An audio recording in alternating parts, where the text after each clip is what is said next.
미스트롯2 지원자 수 조작 및 참가자들을 통해 들려왔던 뒷이야기들을 소개해 드립니다. 시간이 조금 지났지만 언론에는 많이 공개 안 된 이야기니까요. 관심 있게 들어주시기 바랍니다. 미스트롯2 프로그램이 인기가 있어서 그런 건가요?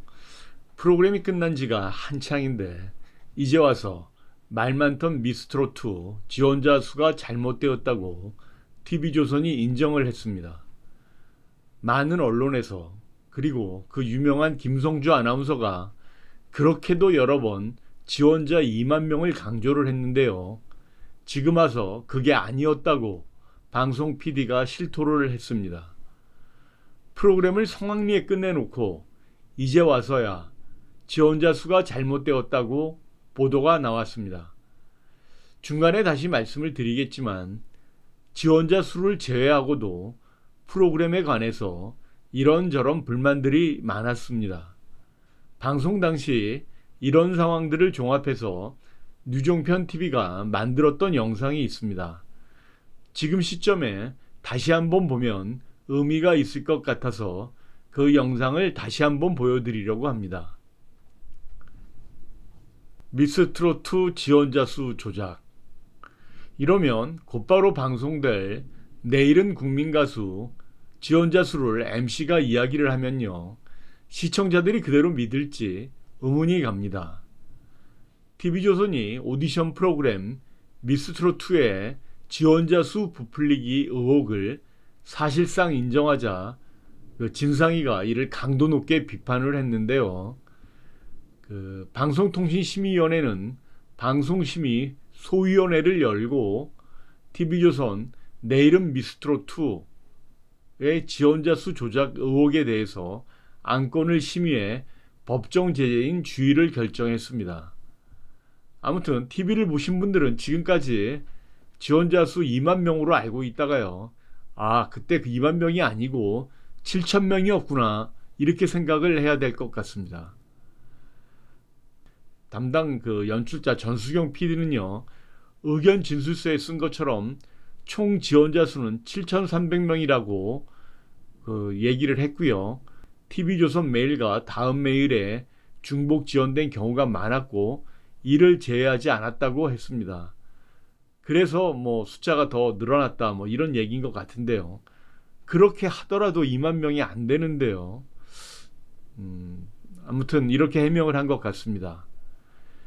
지원자 수 논란 이외에 이슈가 되었던 몇 가지 사안에 대해서 유종편 TV가 거론했던 영상들이 있어서요. 그 영상들을 다시 한번 보여드리려고 합니다. 프로그램 진행 당시에도요. 지원자 수를 제외하고도 프로그램에 관해서 이런저런 불만들이 많았는데요. 방송 당시 이런 상황들을 종합해 류종편 TV가 만들었던 영상입니다. 당시 참가자들 사이에서 들려왔던 내용들을 잘 전해 듣고 영상으로 만든 것인데요. 한번 잘 봐주시기 바랍니다. 지원자 수 조작 이외에 당시 미스트롯2에서 무슨 문제들이 있었는지 내용을 한번 잘 들어주시기 바랍니다.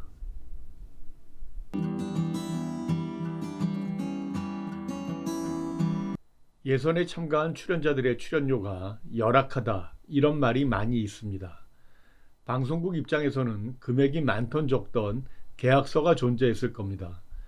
그리고 방송사는 참가자의 인지도 확보라는 측면에서 생각을 많이 했을 것이고 실제 참가자들도 출연료와 관련된 상황을 미리 잘 알고 있었을 것입니다. 그렇지만 사람의 심리가 전과 후의 사항을 다르게 판단하는 부분이 분명히 있기 때문에 특히 예선 참가자들은 출연료 부분에 아쉬움을 표현하는 참가자들이 존재했다 이렇게 말씀드려야 할 것 같습니다. 들어보니 그 금액은 너무 아마추어 출연자에 준해서 책정된 것이 아니냐 그런 생각입니다. 실제 류종편 TV 댓글에서도 비슷한 이야기를 하신 분이 몇 분 있었다 이렇게 말씀드립니다. 차후에 류종편 TV가 기획 영상으로 가수들의 출연료에 대해서 언급을 하게 될 텐데요. 기존의 가수들이 주로 행사로 수입을 얻는 경우가 많기 때문에 인지도 확보를 위해 방송 무대에서는 손해를 감수하고 출연하는 경우가 많은 현실이었습니다. 그런 상황을 방송사들은 너무 잘 알고 있기 때문에 출연료에 대해서는 많이 인색했던 게 그동안의 관행이었다. 이렇게 말씀드리고 싶습니다.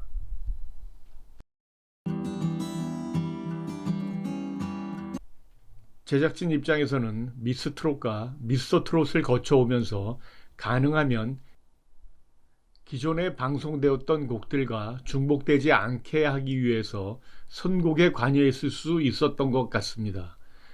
실제 몇몇 참가자의 공개된 카톡 내용에 선곡을 마음대로 하기 힘들었을 상황을 암시한 글들이 있었습니다.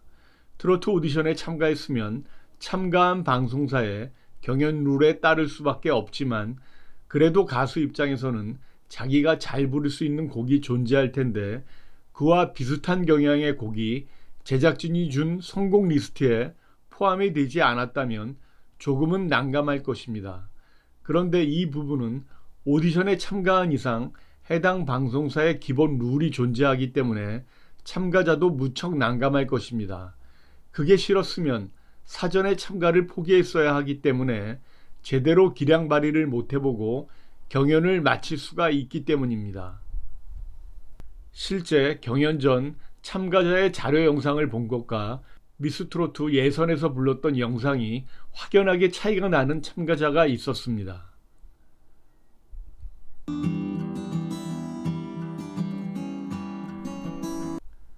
방송사가 선호하는 참가자는 노래 실력 이외에 예능감이 있는 참가자를 생각하다 보니 방송에 노출이 적은 참가자들이 있었습니다.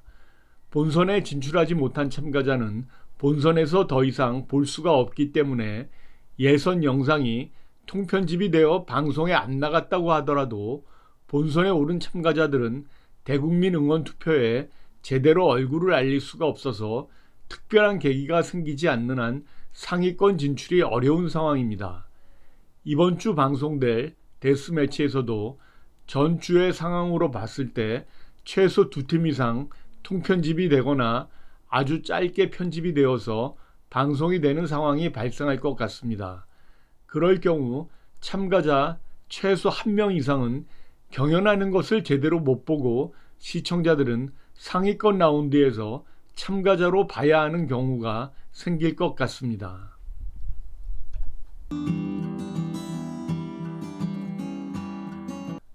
미스트롯2는 초등부 참가자들이 나름 인기가 있어서 시청자들을 배려하기 위해 방송 분량이 많았다라는 논리로 미스트롯2 제작진은 이야기를 할 것입니다. 그러나 편집이 되어 방송 노출이 많이 안 된 참가자와 관련된 사람들은 초등부 분량만 조금만 줄였어도 조금이라도 더 노출이 될 수 있지 않았겠느냐, 이런 푸념을 하고 있습니다. 그런 것은 시간이 지나봐야 알 수 있는 일이지만 초등부 참가자들이 인기가 있으니 향후 초등부 참가자들을 위한 프로그램이나 이벤트를 생각해서 초등부 분량이 많은 것 아니냐라고 이야기를 하는 누리꾼들이 있는 편입니다. 과연 미스트롯2 이후에 TV조선 방송 프로그램에서 초등부 참가자들을 계속 볼 수 있을지 한번 지켜보겠습니다.